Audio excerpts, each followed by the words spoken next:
laikam nākošajā reizē, tad mēs parādīšu par principā varbūt es sākšu, tie, kas griba paķert tisu līdzi.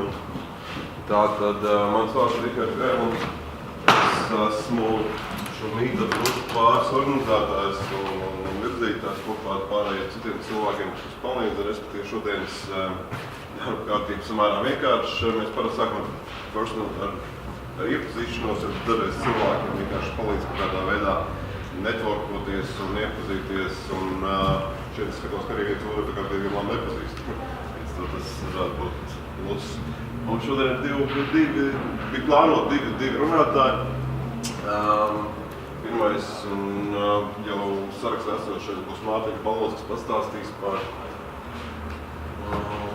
Latvijas Universitātes matemātikas un informātikas institūta Big Data platformu, kas tur noteikās, ko tur var izdarīt to visu un kas sadalātu šo laiku. Tālāk Ričards ir tas, kas cilvēki šodien nepaspēja, bet es saku, esam ieliksim nākošo reizi. Play Engineering ir vairāk datu vizuālās atpazīšanas startups vai uzņēmums, kas nodarbojās ar objektu atpazīšanu spēles laukumā, ar sports, respektīvi filmējot laukumu un strādājot pie algoritmiem, kādā veidā notiek sporta spēļu tiesāšana, sakošana spēlētājiem, visas šīs lietas, kas principā arī liels bildes, manuprāt, daļēji, saistās ar Big Data lietām. Bija tā, principā, es varētu pastāstīt varbūt par daži cilvēki, kas varbūt nav dzirdējuši par vienu autonomās pārvietošanās projektu, kurš arī principā taisās izmantot kaut kādā veidā Big Data un varbūt kādās idejas, kā pareizi to darīt.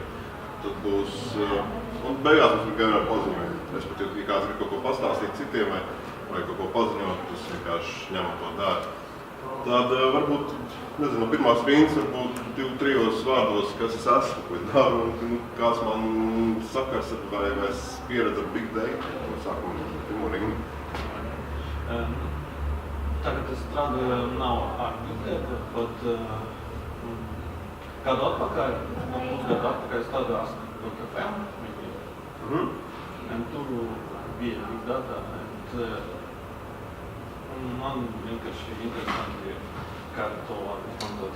Jo ASCII viņi neizmanto Hadoop, bet tur visur backend Java.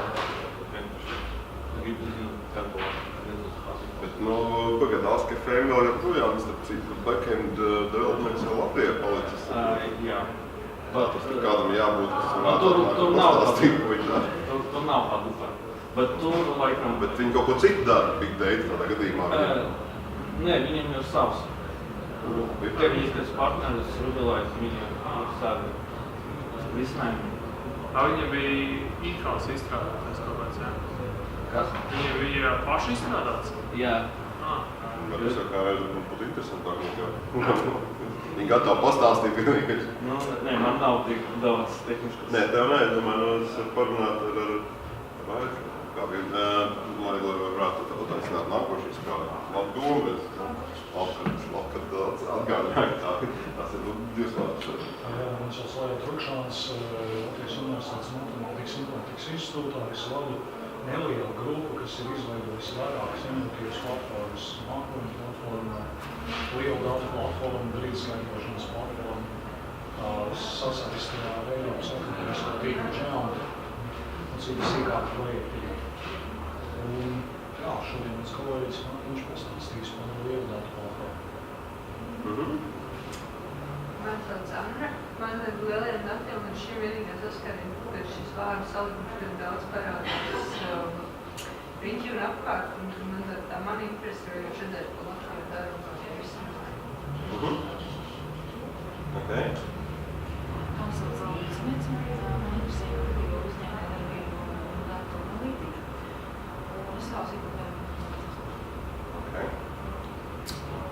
Esmu Roberts Kadīts no Elektronikas un datorzinātnes institūta. Institūts arī jau iepriekš ir nodarbojis daudz ar attēlu apstrādi, tur bijuši vairākas grupas, un tagad pēdējos laikā šajā jomā vairs nevar arī ignorēt kaltīros neironu tīklus, un priekš vienāk lielos datus, un tagad mums tur ir neliela grupa, kas gadu sāk tajā jomā vajadzīgi lietas. Jā, es domāju, ka pēc tam varētu arī platāk iznākt ārā pastāstīt, ko jūs varbūt detalizētāk viņš dara. Piemēram, arī daudz, ko es uzzināju, tikai ka Edīte nodarbojās daudzām lietām, ko es jau nezināju. Teiksim tā. Tas ir mans angliskais slaids. Bet varbūt divas vārds par to grupas vēsturi. Viņi sākās kā kuda paralēlas programmēšanas mītu gadu atpakaļ, un man likās, ka Latvijā tas nebija tā kā vēl sācies tāds virziens, un atbraucot no Kalifornijas, pastoties, kas notiekās tur, un sevišķi, kas grodās ar to Nvidia, visu grafiskās datu apstrādes algoritmiem, man likās, ka Latvijā kaut kā tas jāmēģina attīstīt, un mēs sākām pat kustīt gadu atpakaļ. Tā grupa bija liela, jo Latvijā kudu speciālisti nav daudz, tā ir ļoti šaura, teiksim, specializācijas algoritmus, un tāpēc grupa pārstāvs ir Big Data, un šis apzīmējums patiesībā ietver sevi ļoti daudz lietas, sākot ar analītiku, beidzot datu analīzi, uzglabāšanu, klasterēšanu, vēl dažādu veidu apstrādi līdz to. Tas, ko Roberts arī pieminēja par attēlu, vizuālu atpazīšanu, agrāk vēl, teiksim, tas computer vision un viņš dziļie neironu tīkli atbrās pie lieliem datiem, tāpēc es mēģinu arī šo visu pabāzt apakšā šī apzīmējuma, kas ir šeit. Un tas tagad, principā, eksplodē diezgan eksponenciāli visā pasaulē. Šī viena grupa no 8 pārējām grupām, ko mēs esam izveidojuši tā saucamā Latvijas tehnoloģiju un uzņēmējdarbības meetup tīklu, droni, UI, UX, mobile applications, automotive, rītdien būs kādreiz blockchain, startupi, šis un biotehnoloģijas, kas bija vakar. Šīs grupas notiek reiz mēnesi, kalendārs pieejams meetup.com. Tuvākais ir, viss pasākums notiek šeit, Milā, 7 vakarā, tuvākais ir rītdien, automotive meetups, kur mēs runāsim par Teslām, pašbraucošām, bet autonomajām mašīnām, tiem saistītām izaicinājumiem ar elektronikas būvu, teiksim, automotive nepieciešamību, ar automotive elektronikas būvu Latvijā, kā tas ir iespējams, un tam līdzīgām lietām. Pārējiem lielākā mums grupa, pašlaik UI UX dizaineru grupa, tas nākoši pirmdien, notiekās arī šeit pat vietas, respektīvi viss, kas saistīts ar design, user experience un user interface, un tad cilvēki diezgan daudz sapulcējās. Tad pāris vārdi par nozīmīgiem pasākumiem, ko es katru reizi arī mītupos mēģinu pastāstīt. Viens tas, ka, manuprāt, šī ir viena no tādām lielākajām konferencēm, kas ir saistīts ar datu apstrādi un vizualizāciju. Tas ir Nvidia GPU tehnoloģijas konference, katru gadu notiek viņa sākas. Šogad viņa notiek aprīlī, kādā 16. datums no iesūtu vai vēl atrast. Tur principā 5 dienas notiek, sapulcējās, principā tas savsmēs vietas no dažādām research institūcijām. Un tad daudz interesants lietas var iemācīties un uzzināt. Tā, ka ir senāk, principā Latvijā pareizē kāds aizbrauc, Roberts ir bijis, katru 2 gadus ir bijis, šogad nezinu, būs tā, ka kāds zināms, kas no Latvijas brauc turienes. Jau priekš, es apmēros, pēc tam viņš atbrauc atpakaļ, tas ir pārējā. Vai Edī kāds brauc šodien? Okay. Tad ir vēl viens interesants pasākums, kad cilvēki no Latvijas universitātes varētu zināt viņu labāk. Respektīvi, viens no tādiem populārākajiem hackathoniem atnācis Latvijā garā 48, respektīvi šogad viņš būs saistīts ar Help. Ar veselību un biotehnoloģijām, tam līdzīgām lietām. Viņš notiks aprīlī 15. 17. jaunajā LU dabas zinātņu mājā, tālāk, kad saucās Turnkalnā. Tas 3 dienu pasākums ar domu, kad principā aizbrauc uz turieni komandas locekļi. Individuāli cilvēki izveido komandu un izveido prototīpu 3 dienās, svētdien vakarā parāda. Noprezentē investoriem vai paši priekš sevis galvā. Tur piesakās atsevišķi gan uzņēmēji, kas kas vēlās kādu savu projektu uztaisīt, gan arī atsevišķi grupas bija. Laikam hardware inženieri, software inženieri, designeri, kā principā tā hackathonā. Un, es domāju, ka tas ir unikāls veids, kādā veidā kāda tehnoloģija projekta, bet agrīnā stadijā varētu mēģināt uztaisīt, vai arī vienkārši studentiem, kas ir tās, just for fun pasākums. Tuvākajās, rītdien notiek Rīgas Developers Day, tā ir konferences priekš programmatūras izstrādātājiem Kino Citadelē. Tur vēl biļetes mums interesi, tas varētu būt industrijai interesanti.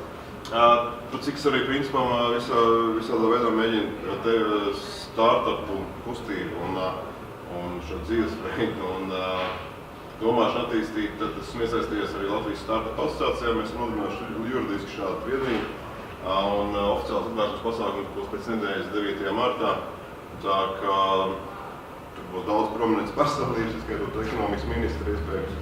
Un ja mums interesē šī startup pasaulē, grib kaut kādā veidā iesaistīties, jūs laipni aicināt. Facebookā šo pasākumu var atrast, šādas Latvijas Startup Association launch event un vienkārši doties uz turieni izbaudīt. Sponsor Brīkārtika University Foundations ir biedrība, kur mēs izveidojām, lai varētu sekmēt kādā veidā tehnoloģiju uzņēmējdarbības izglītības attīstību Latvijā, kas dažos virzienos no īsti vēl aizgājis. Tad ir Microsoft mūsu partners, tiem, kuriem ir uzņēmumi, kas kvalificējās Microsoft Azure, bet Microsoft Bispark programmas, principā ar $2000 programmatūru bija brīva un $2000 gadā bija Azure Cloud Service pakalpojumu pirmajā gadā. Mums ir nepieciešamība pēc kaut kā tāda, vienkārši aizpildīt anketu un norādīt mani kā kontaktpersonu, principā es to pārsūtītu tālāk. Automs atbalsta šos pasākumus finansiāli. Latvijas tehnoloģija portāls, sakojiet līdzi, tur ir interesanti ziņas par Latvijas tehnoloģiju jaunumiem. Un, feature startup, tas, kas šokar mums diemžēl netika, viņš saucās Play Engineering. Samērā interesants koncepts, puiši bija strādājuši kaut kāds 5-6 gadus ar šo visu. Un viņi ir, es nezinu, viņš tā īsti skaitās startups, jo viņi jau reāli, viņi ir, kā saka, cash pozitīvi jau kaut kāds pāris gadus. Diezgan liels halls aprīkotas visā pasaules sporta halls ar video kamerām un sakošanas sistēmām. Un viņi pašu laiku mēģina tomēr attīstīties, piesaistīt riska kapitālu, varētu pielikt nākošajā līgā un citā kategorijā. Bet tas, ko viņi dara, viņi analizē datus ar viņam zināma interesi par GPU, kūdu un tam līdzīgu lietu. Daļa no tām lietām viņi ir izmanto, cik es saprotu, viņš var pastāstīt, ko viņi tieši tā dara. Tas nākošais, ka viņi to varētu izdarīt. Bet tas tomēr ir tāds vizuālās attēla atpazīšanas un big data startups šajā kategorijā, kas ir viens no ratiem Latvijā. Ir vēl viens cits, kas nodarbojas arī sporta objektu rekošanas, aizmirstu nosaukumu. Un tur ir pāris puiši no FTU ir iekšā, cik es zinu. Bet tos varētu mēģināt nākošo nedēļu, nākošo reizi mēģināt sarunāt. Ok, mēs varam pārslēgties pie mūsu pasaucamās runātājas sadaļas. Sniedz iedot. Jā. Nē. Šitā.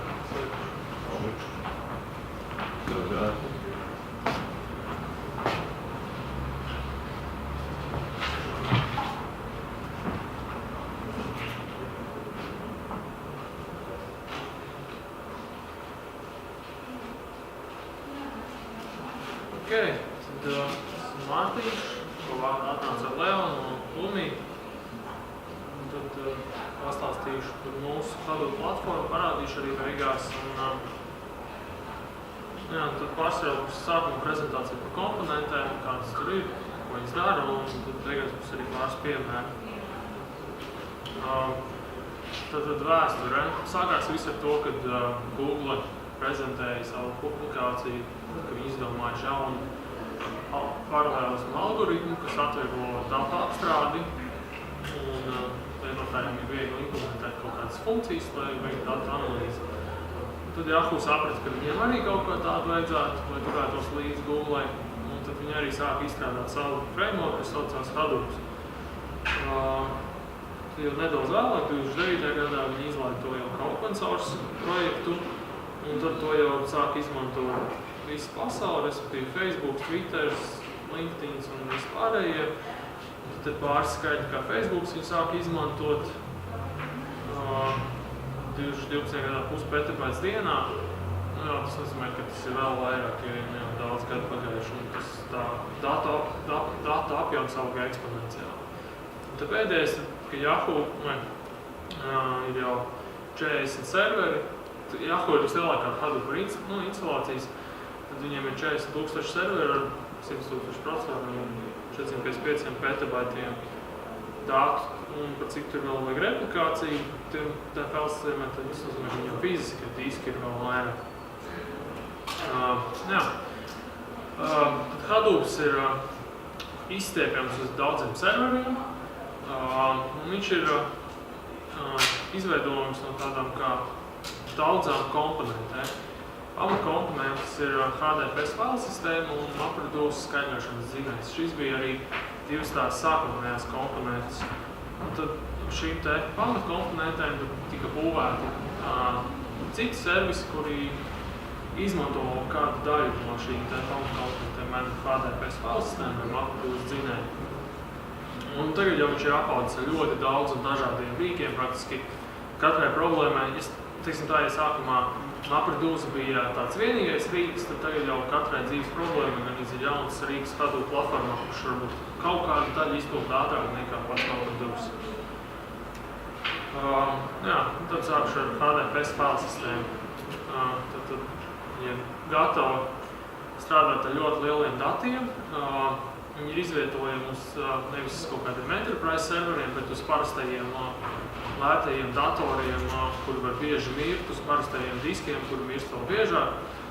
Un visas problēmas praktiski ir risināts nevis ar raidiem vai kaut ko līdzvērtīgu, bet ar to, ka dati tiek vairākas reizes dublēti. Un tas standarta skaitlis ir dublēt 3 reizes, respektīvi 2 reizes lokālajā datu centrā un 3 kaut kur attālinātā datu centrā.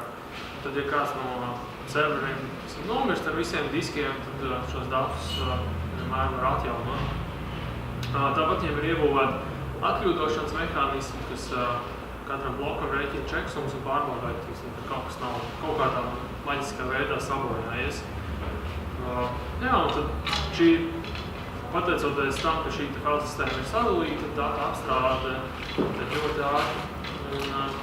Praktiski īpašība šajā filsistēmā ir tāds kā Unix filsistēmām, respektīvi var veidot, tad failē var uzstādīt lietot īpašniekus, grupas un arī CH modu tiesības. Un te bildīt, kā tas aptuveni izstāsta.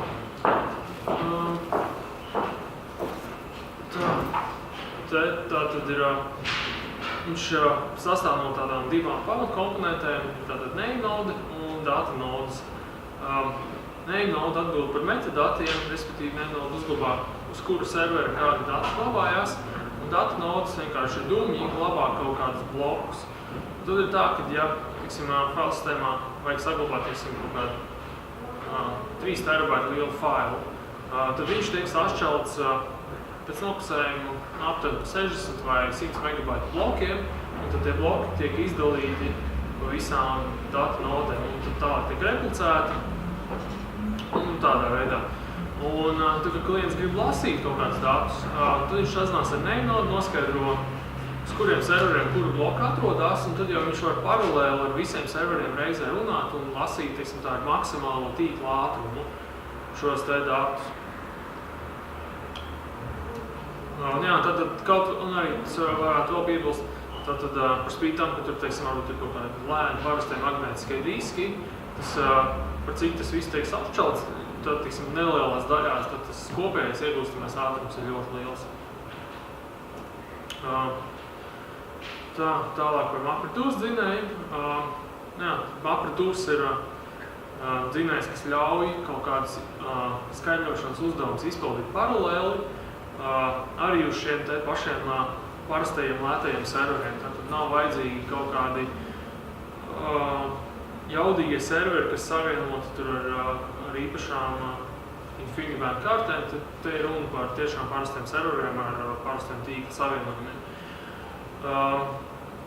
Un tad šis te dzinējs tātad ņem kaut kādu uzdevumu, sadala pa visiem serveriem un pieskatā, vai kāds serveris varbūt darba laikā nomirst, man ir uzdevumi, kas pildās 4 stundas, un tā laikā tur kāds serveris varētu potenciāli nomirt. Un, ja tīpaši, ja tur vēl ir ļoti daudz serveri paralēli, tad kāds noteikti kaut ko tur sabojāsies. Tad šis te dzinējs visu to pieskata un orķestrē, lai tur beigās rezultāts ar garantīgi tiek iegūts. Tos uzdevumus var, varbūt neieteicamā, bet tā oriģinālā valoda ir Java, bet var rakstīt arī jebkurā citā valodā apratos uzdevumus. Te atkal bildīte, tad atkal viss sadalās tā kā divās daļās. Ir tāds job trackers un task trackeri. Tātad job trackers ir tas centrālais, kurš visu menedžē, un task trackeri ir individuālai procesi uz katru no šiem te serveriem. Te gan ir tā, ka tas job trackers ir aizvietots ar Yarn, tas viņam ir tāds jauns dzinējs, bet praktiski ideoloģija ir līdzīga, tikai Yarns ir spējīgs izpildīt uzdevumus uz vēl vairāk skaidrošanas serveriem. Ja tur bija tā, ka sanāca, ka šeit job trackers bija bottlenecks, bet pie nelieliem apjomiem tas nav svarīgi. Tad ir runa par 1000 serveriem. Un te tad par pašu to MapReduce algoritmu es aptuveni saprastu, kā tad var kaut kādu uzdevumu paralelizēt. Un te ir piemērs vārdu skaitīšana tekstā. Tad ideja ir tāda, ka būs kaut kāda teksta faila, un beigās gribās zināt, cik reizes kurš vārds ir bijis šajā tekstā, lai noskaidrotu, kur ir populārākie vārdi. Un tad tā ideja ir tāda, kad katra mapu uzdevumam tiek dots vai individuāls fails, vai pat iespējams failu daļa, kuru viņš apstrādās. Tad praktiski šie te mapu uzdevumi tiks sadalīti pa visiem serveriem. Un arī tad, kad viņi tiek izdalīti pa serveriem, šis te job trackers, viņš viņus izdala samērā inteliģenti tādā veidā, kad viņš liek šiem te mapu uzdevumu izpildītājiem strādāt ar tiem datiem, kas atrodas uz lokālā diska šiem serveriem. Lai nebūtu tā, ka viņiem tur, ja šīs apstrādā tos datus, kas atrodas uz kaut šī servera, viņam vajadzētu visu to pumpēt pa tīklu, tomēr nav tik ātri, ka pāris lokālajie diski. To viņš visu mēģina izolīt tā, lai visu lasīšana notika no lokālā diska. Tas nozīmē, ka rezultātā, ja jums ir 100 serveri ar katrā 4 diski ar 100 megabaitiem sekundē lasīšanas ātrumu, tad jūs varat 100 x 4 x 100 iegūt kopējo disku lasīšanas ātrumu. Kā šeit nav pat vajadzīgi no kādiem, tā SSD diski būtu vēl ātrāki, bet par cik ir tik daudz tie magnetiskie diski, tad viņi dod ļoti lielu kopējo ātrumu, un tas šeit gadījumā ir galvenais, jo petabaitos kaut ko glabāt uz SSD, tas tomēr ir dārgspējīgs.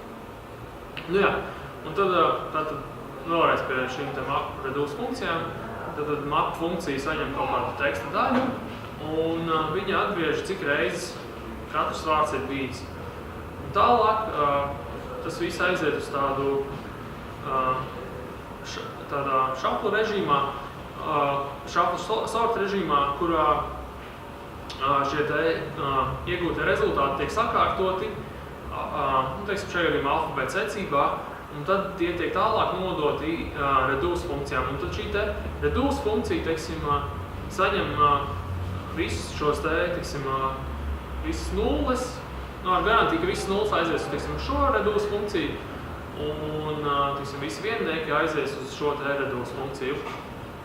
Un beigās šī te reduce funkcija saņem jau daudz mazāku datu apjomu, un viņi tad agreģē šos datus un iegūst tos kopējos rezultātus. Tātad 0,2 pār 2 līdz 2. Jā, un pašam tam lietotājiem ir tikai tāda neliela daļa jāimplementē priekš šīs te map funkcijas un reduce funkcijas, un tas viss tas paralēlisms notiek automātiski pateicoties šim te frameworkam. Šis ir tāds triviāls piemērs, bet praktiski ļoti daudz uzdevums ir šādā veidā sadalīt. Tīpaši visādas mašīnu mācīšanās uzdevumus, kur praktiski ir tikai kaut kāda jāveic kaut kāda statistika par kaut kādiem datiem, lai pieņemtu kaut kādus lēmumus. Šeit piemērs ar map funkciju. Šeit te pašai vārdu skaitīšanai. Tātad šeit te funkcijai ievadā nāks, teiksim, rindiņa no viena faila, un viņai būs papildus vēl nāks iekšā tāda kolekcija, kurā viņai vajag rakstīt rezultātus. Un tad šeit šī te rindiņa tiek sašķelta, teiksim, tā pa atstarpēm, un visi šie tiek iegūts iterators ar vārdiem, kas tiek tālāk vienkārši pūst iekšā šajā te kolektorā. Tad šī nav pati efektīvākā implementācija, bet vismaz šajā gadījumā ir ļoti primitīva. Praktiski šīs te map funkcijas, jūs redzat, kad jūs implementējat tikai tādu ļoti mazu daļiņu no fonā, tur viss notiks tā forša paralēli, un praktiski jums par šo paralēlismu vispār šeit nav jāuztraucas. Un šeit ir reduce funkcija, tad viņi saņems ieejā vienu atslēgu, kas ir tas vārds, un iteratori ar visiem dabūs klīsta kā atslēgu, un iteratori ar visām vērtībām no visām funkcijām. Tad šajā gadījumā tie būs visi viennieki, bet tikpat labi tur varēja būt arī kaut kādi citi skaitļi, un tad viņi vienkārši iziet cauri visām vērtībām un saskaita. Un šādā veidā atgriež šo te ievadu vārdu un cik reizes summu, cik reizes viņš ir bijis. Praktiski tas arī ir viss, lai saskaitītu vārdus teksta failos. Kur teksta failu varētu būt tur pāris 100 terabaiti izmēru. Tālāk stāstīšu par Hive.node. Šis ir vēl viens servis Hadoop platformā. Hive.node ir uzbūvēta uz HDFS failu sistēmu un uz MapReduce zinēju. Un šeit tā ideja ir tāda, ka HDFS-ā glabājas kaut kādi dati, piemēram, tie varētu būt kaut kādi log faili, vai vēl precīzāk, piemēram, un jūs vienkārši šajā HDFS-ā pumpējat iekšā šos log failus, un tam Hive-am ir, praktiski, lai viņš varētu šos te datus apskatīt kā tabulu, viņam ir tikai jāpasaka, kādā veidā no šiem te failiem var nolasīt kaut kādu informāciju. Un, lai to nolasītu,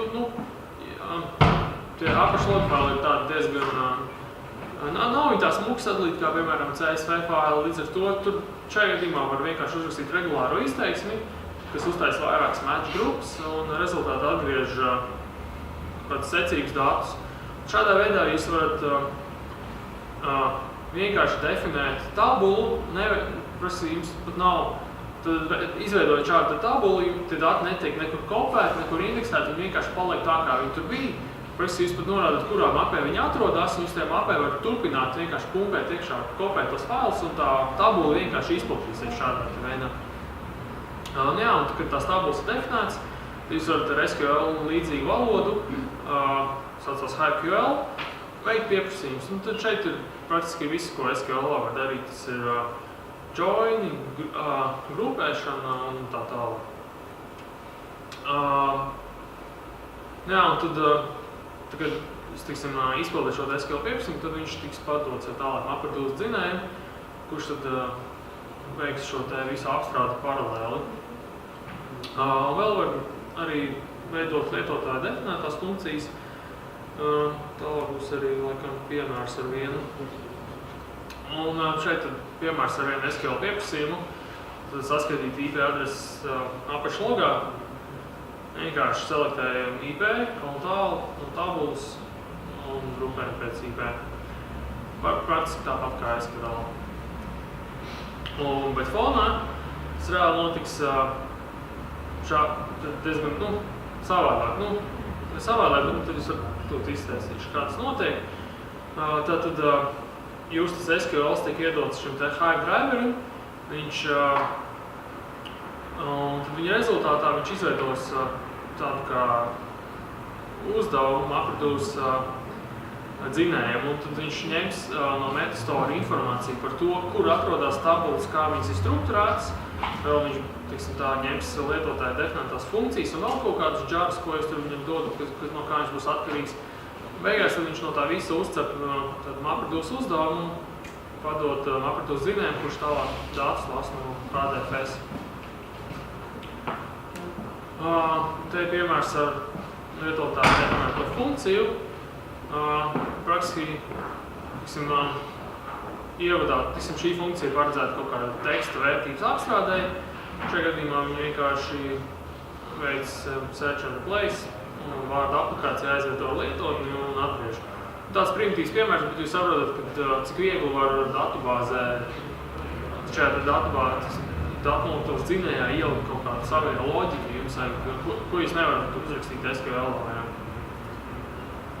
Un tad ir piemērs ar vienu mūsu reāli izmantojumu funkciju.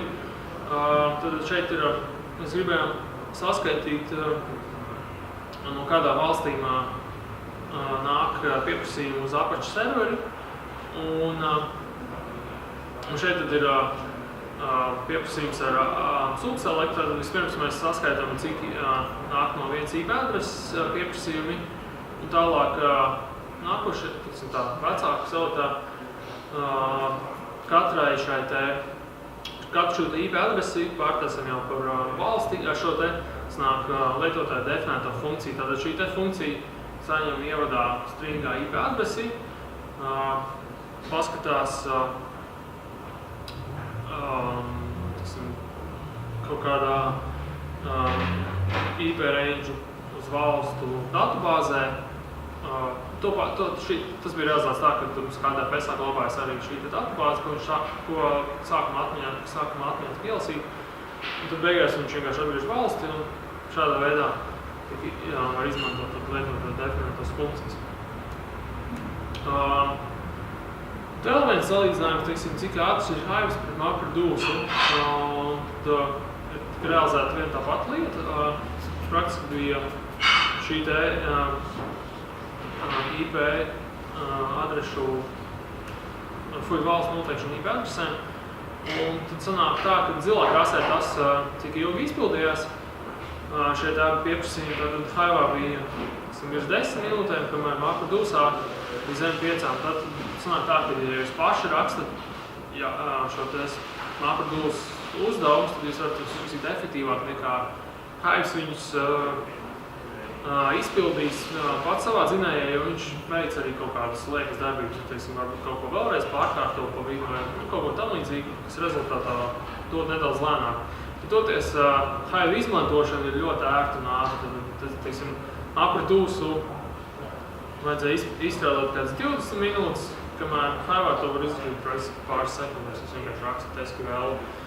Un tāpēc ir tā, ka Hive vislabāk būtu lietot, ka jūs gribat ātri kaut ko analizēt datos, atrast kaut ko jaunu, kur svarīgāk ir vienkārši paskatīties uz tiem datiem un saprast, vai šis te pieprasījums ir derīgs vai nav. Kamēr MapReduce būtu vairāk derīgs, tad, kad jums tas darbs ir jāveic ļoti regulāri, un jums labāk būtu tomēr nedaudz ietaupīt serveru laiku, lai kaut kas cits varētu paralēli izpildīties.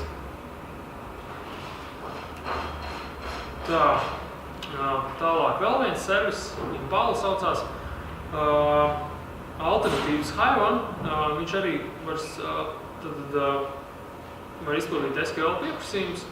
Tabula definīcijas viņš ņem no tā paša metastore, kur Hives ņem, līdz ar to var paralēli praktiski abus izmantot. Un viens un tās pašas pieprasījumus izpildīt abās. Vienīgais izņēmums ir Impala nevar izpildīt lietotāja definētās funkcijas.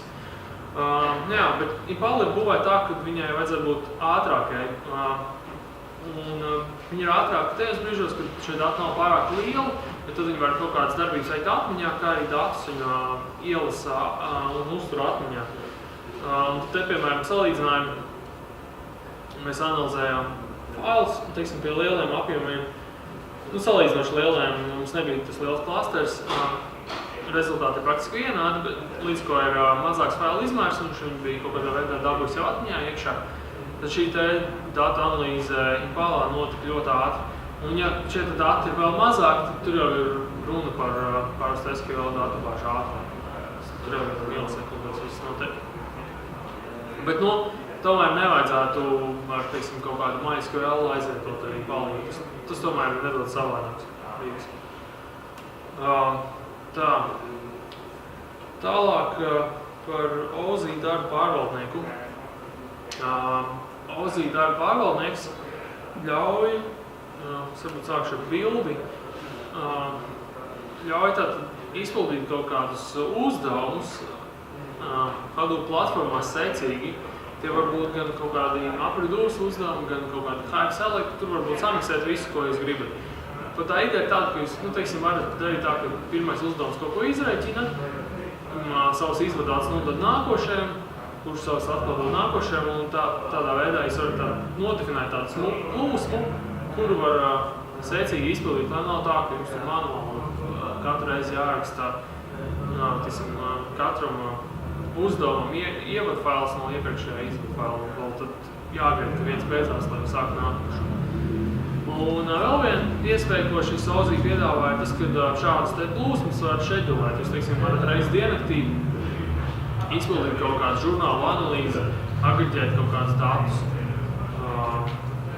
sākt jaunu dienu ar jaunu informāciju.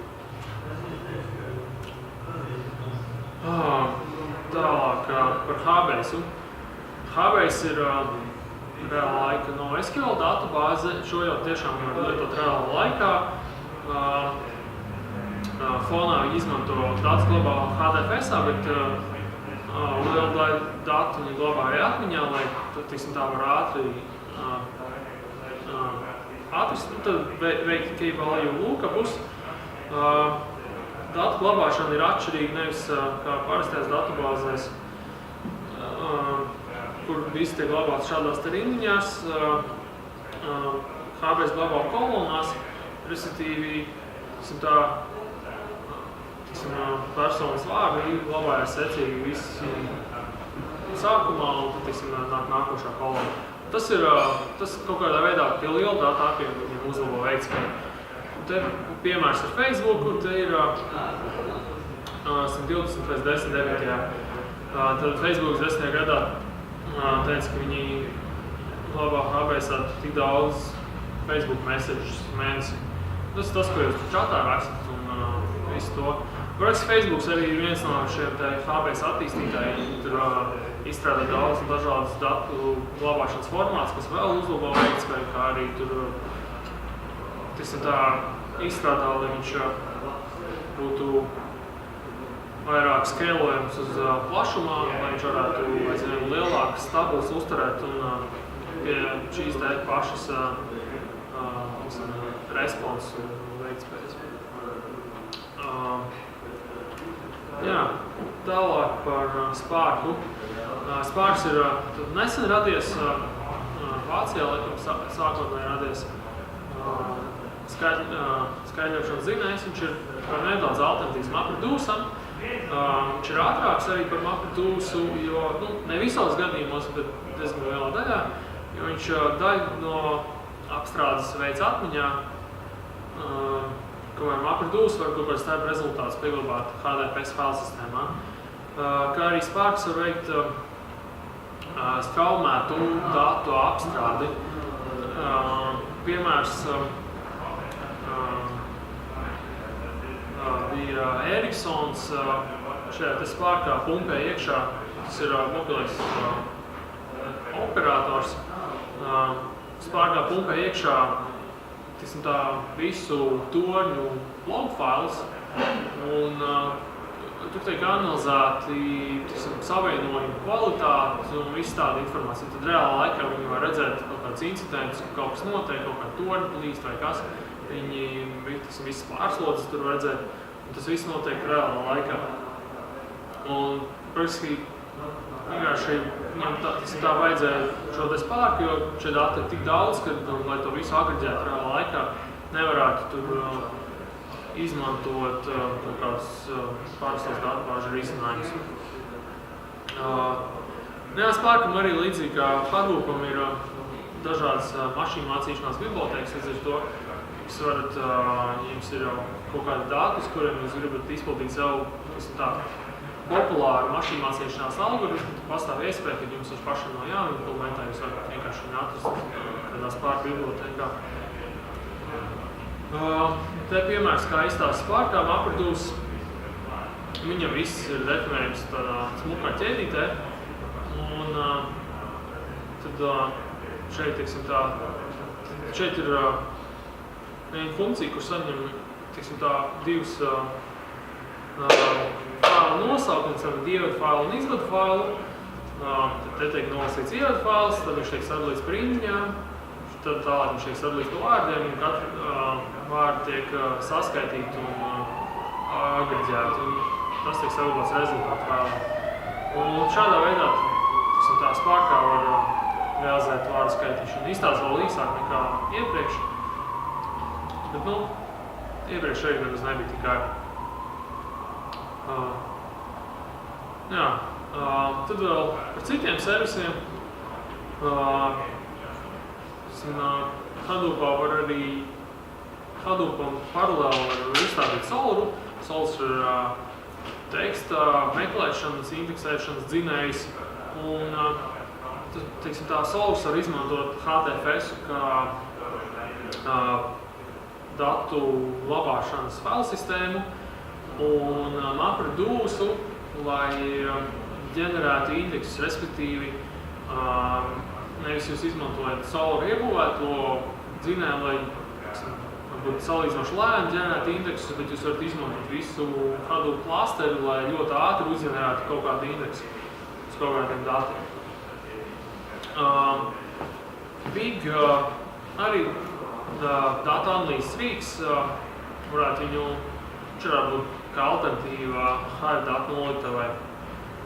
Un te vēl pieminēt divi datu analīzes ietvari. Mahauts ir mašīnu mācīšanās frameworks priekš Hadoopa, priekš MapReduce dzinēju, un Data Feb ir grafa apstrādes frameworks arī priekš MapReduce dzinēju. Piemēram, Jira varētu izmantot tādas gadījumus, kad jūs vienkārši grafu nevarat ielādēt vienu servera operatīvajā ātrumā. Te vēl, kam interesē mašīnu mācīšanās, tev ir saraksts ar visiem algoritmiem, kas šie varētu būt jau vēl vairāk, jo neesmu sen atjaunojuši šo slaidu, bet praktiski šeit varētu būt visi populārākie mašīnu mācīšanās algoritmi. Un tad šeit jau ir pieejami šajā te mahautā, un to viņas var izpildīt uz MapReduce dzinēju, uz ļoti lieliem datiem pārādām.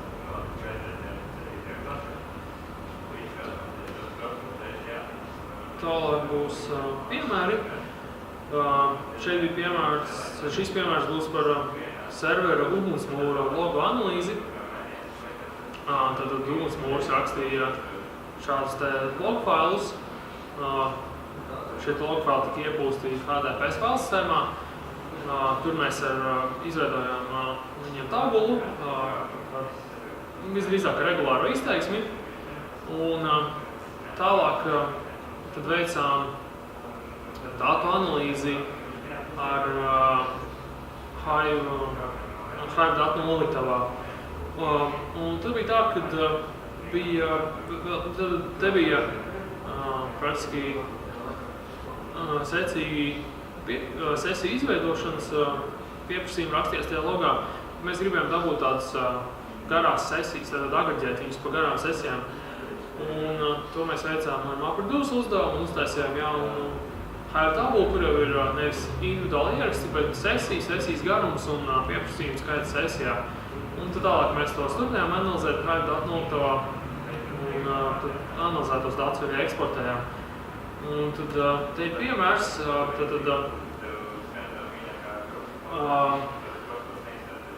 šeit ir tātad attēlot šīs te sesijas, tad cik sesija ir bijusi gara zīgs ass un cik sesija pieprasījuma minūtē ar zigreņu. Un tad šeit var atrast, teiksim, tādas sesijas, kuras ir bijušas, teiksim, garas, kuras ir daudz pieprasījums veikuši, teiksim, šīs te izstāsta, ka ir ļoti aktīvi kaut ko prasījuši serveriem, vai arī šīs te, kas ir īsā laikā rītīgi daudz veikuši pieprasījumus un tātad kaut ko pumpējuši. Un praktiski viņiem interesē meklēt, vai kāds no viņu serveri kaut kādus datus nekraulē, tādā rītīgā ātrumā vai ilgtermiņā, lai viņi gribēja zināt, vai kāds kaut ko nepumpē vērtīgi projām. Jā, un tad šeit vismaz to kaut kādā veidā jau var pamanīt, un tad sāk skatīties uz šiem te serveriem. Beigās izrādās, ka šie te divi bija monitoring serveri, kur vienkārši pingoja reizi minūtē viņu serveru vai pārbaudīt, jau tu esi dzīves, un tā visu laiku. Jā, un te mēs vēl arī izmantojot to GeoIP datubāzi, pielikām katrai IP adresei koordinātas un tad attēlojam kartes, un tad mēs arī varējām redzēt vai no kurienes nāk šie te pieprasījumi, vai tur viss nāk no Latvijas, vai varbūt tur kāds no Ķīnas, kaut kā dīvaini tādu. Šo te visu arī varēs mūsu kartes uzlikt. Kārtēji tikai izmantots Google tas Fusion tables, respektīvi mēs tur vienkārši iepūtām koordinātas, un viņš tad no Latvijas vienkārši attēlojas kartes.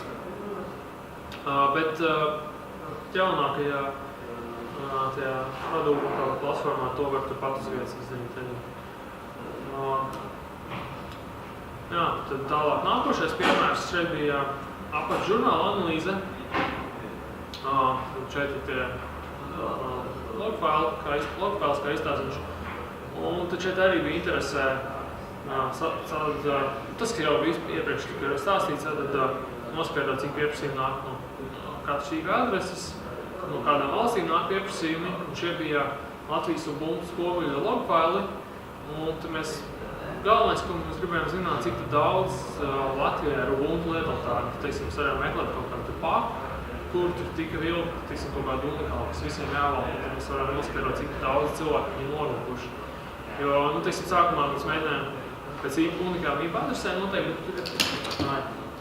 bet tur ir tāda problēma, ka kaut kāda skola vai kaut kur ir datorklasa ar 30 datoriem, kas iet internetā no viens IP adreses, tad nevar pateikt,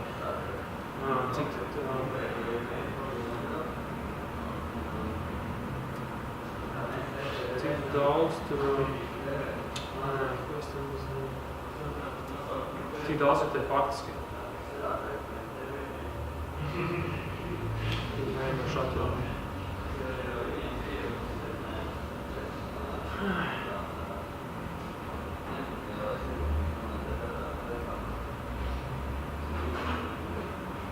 Okay. Jā, un tad pēdējais piemērs šeit ir par Latvijas tīmekļa satura analīzi. Tātad ar Heritix robotu tika vilkt Latvijas tīmekļa mājaslapu saturs. Tas tika viss pumpēts iekšā HDFS-ā. Ar Mapka tūsu tika vilkt ārā kaut kādi metadati vai, teiksim, nolūktās saites vai kaut kāda cita informācija par katru no vilktajām lapām. Un tad šie te dati tika ievietot kādā datu noliktavā, kur tālāk tika veikt kaut kāda dziļāka analīze, lai saprastu, kuras tur ir lielākās lapas, kuras ir lapas ar kaut kādiem ģenerētu bezgalīgi lielu saturu, tas robots ir aizķēries un tā tālāk. Un tad no šīm te tā ģenerētajām atkārtotajām lapām tad tik meklētas šīs ģenerētās lapas, kas atkārtojas, un tad balstoties uz šiem te datiem tika izveidots klasificēšanas algoritms, kurš tālāk varēja pirms saites vilkšanas varēja pieņemt lēmumu, vai viņai būs unikāls saturs vai nebūs. Jā, teiksim, tur bija kopēji dati ir aptuveni 2 terabaiti. tā ir tabulas līdz pat 61 gigabaitam izmērā, un apradus uzdevuma analīzē gāja no 5 minūtēm līdz 4 stundām. Jā, un tad vēl aptuveni kas saraksts ar to, ko mēs tur vēl mēģinām darīt ar šiem te tīmekļa datiem.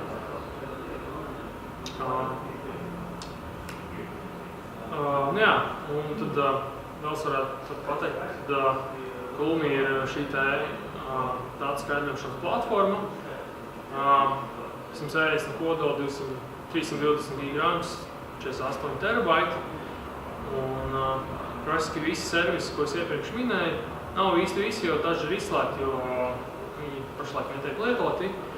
Un tad ir tā, ka kādam rodas interesi, teiksim, es gribētu lietot varbūt kaut ko no šī te, tad jūs varat runāt ar Leo un pateiks, kas un kā jādara, lai varētu pamēģināt. Jā, un tad tagad es parādīšu, kā tas izskatās tajā Lumija platformā. Sākšu ar HDFS file sistēmu. Tātad praktiski visu var darīt caur web browseru. Tad šī ir tā mana home mape, un te ir kaut kādi saglabātie interneta arhīvu dati.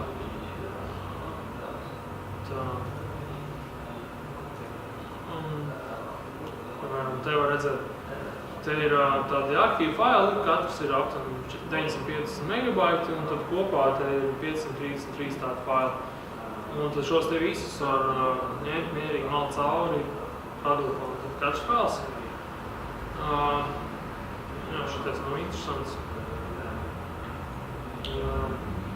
Viņš tātad glabājas dažādas serveras? Kaldzo? Viens fails viņš glabājas vienā serverī vai? Nē, viņš glabājās izsmērēts pa visiem tiem serveriem. Tur varbūt tā, ka tas viens fails nevis glabājas viss vienā serverī, bet viena daļa vienā, otrā, trešajā. Tur visu...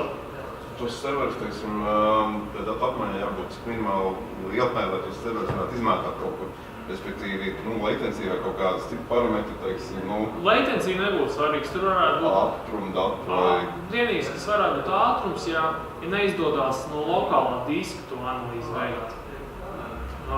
Praktiski... Te visi pagaidām šie serveri atrodas vienā fiziskā lokācijā. Jā, viņi visi ir vienā lokālajā tīklā. Viņi nebija tur tik lielīgi. Kaut kāds mēģinājums bija tur Žerāns palaist kaut kādu tur klāsteri kaut kur otrā Eiropas galā, piemēram. Kādu, piemēram, kaut ko replicēt tur reālā laikā, kaut ko tādu. Savulaik, es piebildīšu, savulaik, tā kā veidojām Baltijas grīdu, visas ziemeļu valstis, kas ir Baltijas jūru, tad mēs zinājām tos testus. Tad toreiz Latvija abonēja gigabītu uz Eiropas akadēmisko tīklu, un tas gigabits arī bija. Tagad Latvija ir 10 gigabīti uz Eiropas akadēmisko tīklu. Tas, ko mēs pagājušajā gadā, tas lapas tēma, bet tomēr saistīta ar tām jaudām. Pagājušā gada nogalē mēs sekmīgi palaidām Ventspils tam Irbens lokatoram datu plūsmu uz astronomijas centru Nīderlandē. Un faktiski līdz ar to tas tehniskais viens tāds priekšnosacījums ir izpildīts, lai Irbens lokators iekļautos kopējā Eiropas lokatoru eksperimentā. Jo tad, kad viņi vēro tur augšā, tad vienam lokatoram vērot, tur ir ļoti liela trokšņa traucējuma, viss kaut kas. Viņi uz tā eksperimentu laiku ieslēdz netos lokatorus un no visiem agreģē, un tad skatās, piemēram, vienam tur bija traucēklis tamī punktiņam, pārējiem tur nav tā traucēkļa, tas bija troksnis, tas mums neinteresē. Bet tur, kur viņiem visiem sapīga bilde un veidojas arī tas stereo efekts, ka jūs redzat attālumu varat novērtēt, un tas ir ļoti vērtīgi, jo Irbens lokators ir vis tālāk uz austrumiem Eiropas Savienības lokators. Tad tas aizgāja, tur ir 4 gigabita plūsma, un viņi vēl praktiski bez pakešu zudumiem. Jo, teiksim, latencija un kaut kāds aizsturs nav tik būtisks. Jā, viņiem ir reālā strauma, viņiem tas, jā, lai gan mēs nomērījām, tur bija apmēram 35 milisekundes. Jā, tad vēlreiz atbildot uz jautājumu, tātad latency nav svarīgs, bet tomēr būtu svarīgi, ka visi tie serveri ir vienā čupiņā, pēc iespējas tuvāk. Vienīgais HDFS varētu būt tā, ka viņam ir, teiksim, lokālajā klasterī, viena faila ir 2 replikācijas, un trešā ir kaut kādā citā datu centrā. Pēc HDFS arī ir location aware, viņš tā kā zinās, kad viņam trešo vai, teiksim, pulpēt. Nu tā, ka viss, teiksim, vesela kopija ir kaut kādā citā, un lokālajā ir 2 replikācijas. Bet, nu jā, tā skaidrošana ziņā labāk domāju, ka viņi ir tuvāk, jo viņi nedaudz tomēr sazinās savā starpā. Un ja būtu, teiksim, kaut kas jāstum pāri kaut kādai jūrai, tas jau būtu diezgan pasmaks process, jo vienalga viņš tajā lokālā tīklā, teiksim, tā aizpildu to tīklu. Labi, tad aptuveni es varu tomēr iziešu. Šādi izstījās tā failsistēma, tad es varbūt mēģināšu palaist kādu MapReduce uzdevumu, lai es nākšanu redzētu, un es pārliecināšos, es izdzēšu šo rezultātu mapu. Tātad te sagatavots piemērs. Te ir 5 GB, aptuveni 5 ar internetu arhīvu failiem, un es meklēšu viņos saites, kuras viņi ir nolūkuši, lai tā būtu. Tad redzēsim, cik ātri tas izpildās. Tad viņi saspiestā veidā 5 GB atspiežot, tie varētu būt kaut kur starp 16 un 20 GB datu. Tad šeit ir tāds job designers, kurā jūs varat definēt izpildāmos uzdevumus. Un praktiski tā uzdevuma definīcijā tiek pateikts, kurā vietā rakstīt rezultātus, kur no kurienes lasīt ievadus, un tālāk pa detaļām, kura klase ir mapper klase, kur ir reduce klase, kāda būs starp rezultātu tipi, tiksim, vai tur būs teksta tips, vai kaut kāds int tips, vai kaut kāds vēl savādāks. Un to visu šādā te konfigurācijā var sadefinēt. Ok, un tad viņu palaidīšu un redzēsim, kā viņš izpildās. Tad viņš tika aizsūtīts Oziem kā viens uzdevums, bet šeit job trackerī var redzēt, kā viņš izpildās.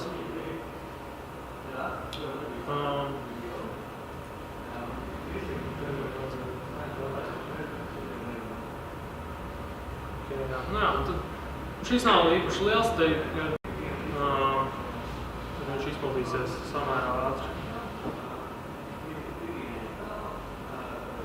Jā, un tad tur fonā ir tā, ka varētu mēģināt paspēt, tad rekur ir šīdien viņš ir sadalīts pa 5 maptaskiem, katra failam ir savs maptasks. Un baigi daudz reduce taski, jo tas laikam bija nodefinēts tajā uzdevuma definīcijā. Jo tagad es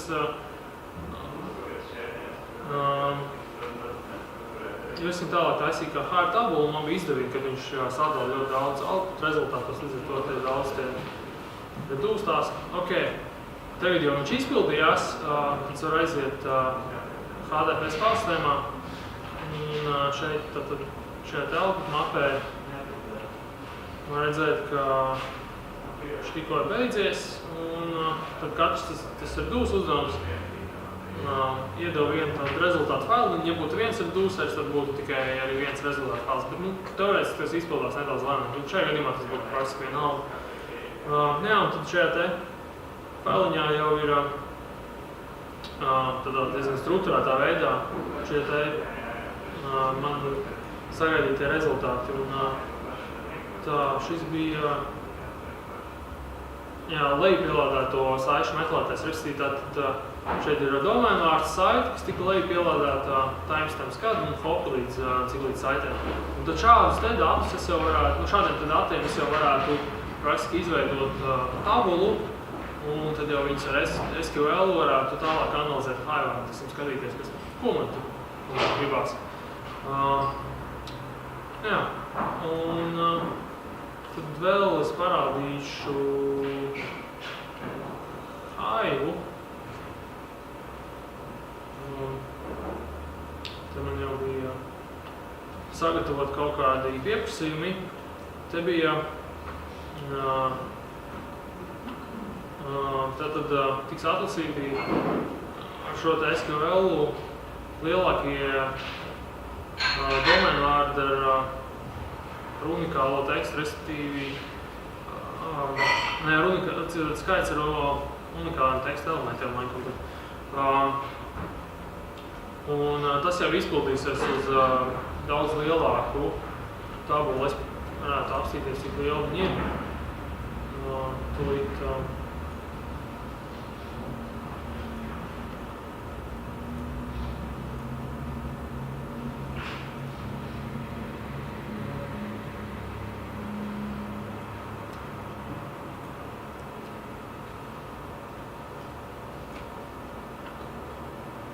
labi, nav tik traki, te ir 4 megabaiti faili, 1000 reizes, tātad 4 gigabaiti, tas nav tik traki. Ok, labi, tad es viņu laižu. Un te ir līdz 40, lai nebūtu pārāk daudz datu. Un tad es viņu šeit palaidu, un tad es aizietu uz šo te jobu sadaļu. Te varētu redzēt, kā izpildās mans SQLs. Un šis te Hives viņu sadalīs pa vairākiem apradūs uzdevumiem. Tiksim, īpaši, ja tur satēs kaut kādus joins vai subselects, tad viņš tur saskauj pa vairākām fāzēm. Lai viņš tā kā, tiksim, pirmo izpildu join, iegūst kaut kādu tabulu jaunu, un tad tajā tur selektē tālāk. Jā. Tad, tiksim, tā pirmais laikam jau beidzās, tad sākās nākošais apradūs. Un tad tūlīt jau mums ir rezultāti. Jā, vēl tagad jau viņi izpildījās, un tad tie paši rezultāti, kas man jau te bija. Tad ir tāda iespēja, ka kaut ko tur vizualizēt. Tev viens bija sagatavots, tad vienkārši attēlot stabiņos lielākos domēnvārdus. Viņi bija pārāk daudz, līdz ar to te apakšā nevar izlasīt, bet jūs idejas aptāt. Praktiski te varēja vēl visādus tos vizualizācijas taisīt, piemēram, te arī ir tas uz kartas var uzlikt, ja jūs būtu koordināts. Tad jūs varētu izvēlēties, kura kolona ir platums, garums, un jūs varētu arī vizuālas kartas to uzlikt. Jā, tā aptuveni izstāstas Hives. Tā, vēl es tev parādīju to metastoru. Tad metastorā ir definēta šīs te tabula definīcijas.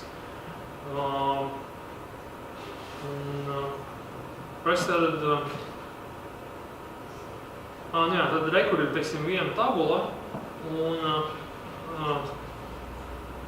tad mēģināšu atvērt metastoru un pastīsimies, kāds izstāstas spēles iekšpusē.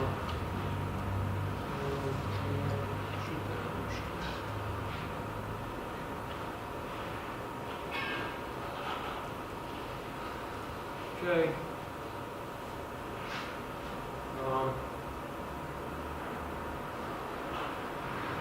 Tātad praktiski tabulas definīcijā ir vēlreiz, ka būs šādi te lauki, tas ir, ka viens būs int, bint un visādi tādi. Te vēl ir šeit redzēt visus tos datus. Un fiziski viņi glabājās šādos te failiņos, teksta failiņos. Nu labi, šies bija RC fails. Praktiski šeit, es biju domājis, ka tas būs CSV, bet praktiski šeit varēja būt arī CSV, bet šajā gadījumā šeit ir nedaudz uzlabotāks tas faila formāts, lai viņš ātrāk lasītu. Šito apstīties. Jā, bet tas praktiski tas pats jau, kas bija. Pirmīgi tātad, tabulu var izveidot no šāda te failiem, un lai viņi papildinātu vienkārši tiem mapēm iekšā.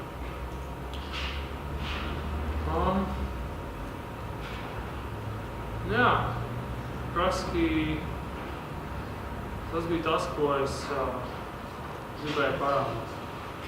Varbūt es vēl papildināšu vispār to motivāciju, kāpēc šādas sistēmas eksistē, tādēļ, ka ja dati nāk iekšā milzīga ātrumā, vai arī tie ir milzīgi lieli vai nestrukturēti, tad ar tradicionālām centralizētām sistēmām principā vairs nevar iztikt. Ja?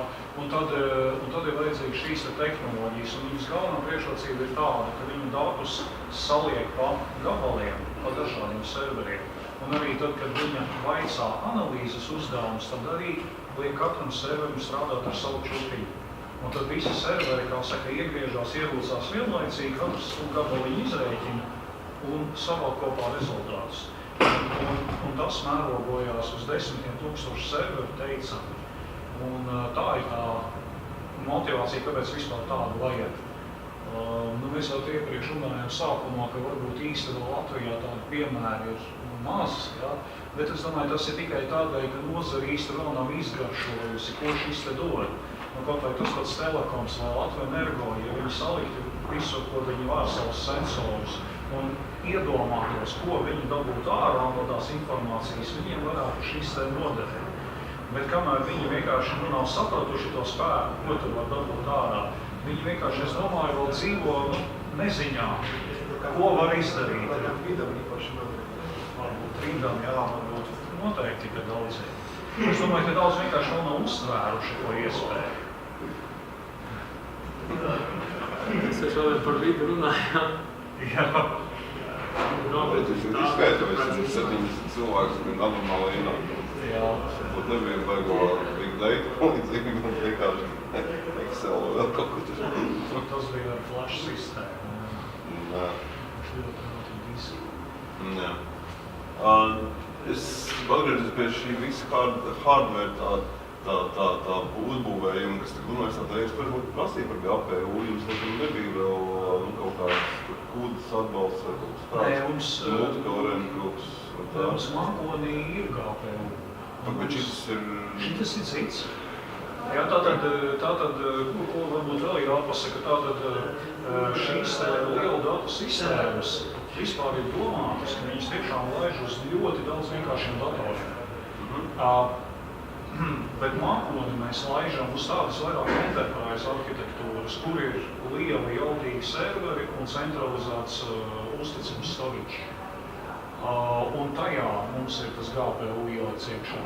Bet šeit jūs paņēmāt kaut kādus parastus galvu dators? Nē, mums tur ir tie saucamie blade serverīši, asmenīši, kur ir vienā tādā 3 ploktā ir iekšā, laikam, 16 serverīši, tāds atloknītis. Nekā tur īpaši nav, tur ir 2 vienkārši procesori, katrā iekšā 2 vienkārši saka diski. Bet tas ir tieši tas, kā šitas ir domāts, un viņš kopumā aizņem pusskapi, bet tur tā kopējā jauda, kad viņš viss, kā saka, sāka darboties, tad tā kopējā jauda ir, salīdzināma jau ar tādu enterprise. Tegums arī sāk lēnāk griezties, lai viņš sāk strādāt? Nē, tur tā lieta, ka nē, ka tie nav daudz lielu serveri, tie ir daudz mazi serveri. Tās visu vērus, tas tur domāju, ka tas uzsilīgi labs ilgumīgs, Davids. Jā. Varbūt arī par tiem praktiskajiem uzdevumiem domu, teiksim, es sapratu, jums bija piemēri par to, kad jūs logfiles apmēršiem analizēt. Ir kaut kādi piemēri, kas kaut kādi tādi praktiski, kaut kādi izdevies palaist uz tā visa, tāda taustām, nezinu, piemēram, tur novērtēt. Kādā veidā. Viens, ko mēs darījām vēl spēlējoties ar tiem tīmekļu datiem, ir pastāstīt jūs, Mārtiņ, par to, kā tu SS sludinājumus analizēji. Nē, tas jau, tur no tiem arhīviem var vilkt visu, ko gribās ārā, un mēs tur arī izvilkām vienas kategorijas visu, un to varējām tur panākt. Tur vēl arī interesanti, tā kā tu analītika sāk likt kopā interesantās kombinācijas, piemēram, populārākie vārdi automobīļu sludinājumu tajā